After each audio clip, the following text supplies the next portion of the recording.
Hello and welcome back to the reading of The Puzzle, A Gift from Spirit with Kelly Allen. And today I'm going to be reading two short chapters. The first chapter I'll be reading is The Inner Child, Recognizing the Child Within. The second chapter is Seeing the Child in Others. And of course, as is typical, I will start with a few quotes. The genius of life is to carry the spirit of childhood into old age. Aldous Huxley. Seek the wisdom of the ages, but look at the world through the eyes of a child. Ron Wild. Verily I say unto you, except you be converted and become as little children, you shall not enter the kingdom of heaven. Jesus. The Inner Child, Recognizing the Child Within. Not too long ago, I interviewed for a corporate office management position for a very large retail company. In the panel interview, I was asked to give an example of something I would implement in order to boost morale within the department that I would manage. I very enthusiastically shared an idea that I've always desired to implement in a corporate situation, which I call Bring Your Inner Child to Work Day.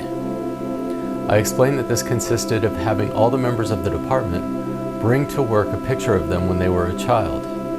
The pictures would then be scanned and the company intranet website would have the pictures displayed so that everyone could access, view, and share the pictures of one another. One of the individuals interviewing me asked, how would this possibly affect morale? And I explained that we often see one another as the image that we portray in our work environment, including our titles, roles, responsibilities, successes, failures, strengths, weaknesses, etc. However, we forget to see the innocence and the child in one another.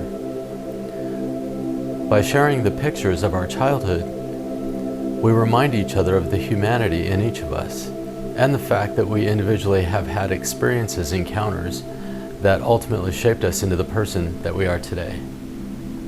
Being able to laugh together and being reminded of the child inside of us that still remains helps us to not take one another and our work life too seriously so that we forget to treat each other as human beings deserving of respect. After discussing this idea with the individuals interviewing me, I went on to explain that I would hope that this idea would be recognized and duplicated by other departments and grow.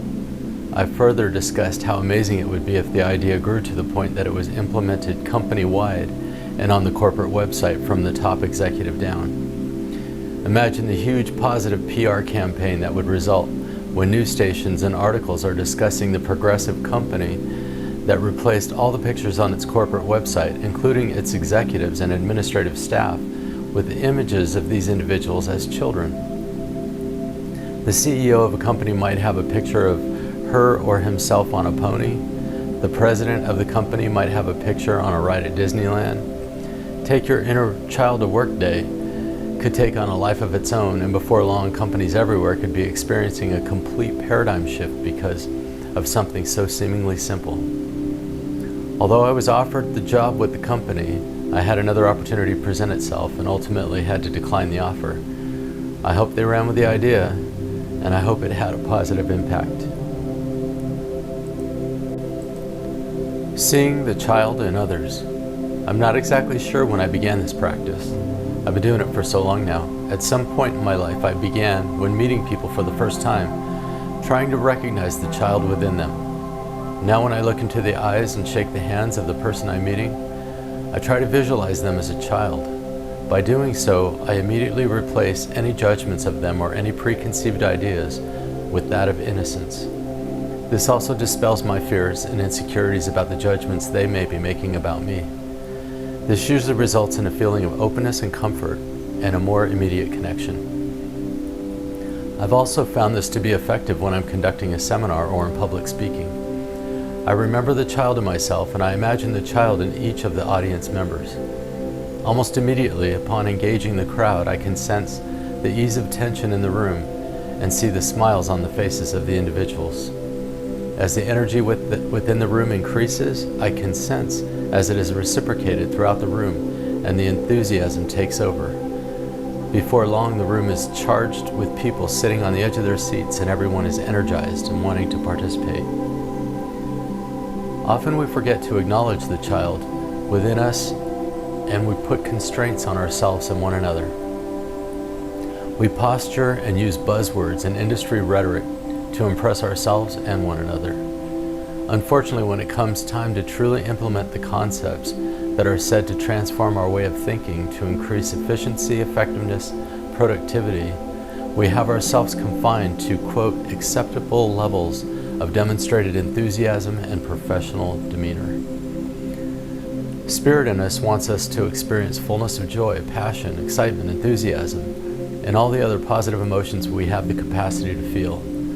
By recognizing the child in us, we can liberate ourselves to do so and enjoy every aspect of our lives. Try to remember to see the child in everyone you meet, from the person begging on the street to the CEO of the top corporations. Each and every person you see is a spark of the same divine, and therefore a part of you. By recognizing their inner child, you free yourself to share the same divinely given right to be free of judgment and to receive the same respect with every individual. I challenge you to make this a daily exercise in your life and see how it transforms you and the people you encounter.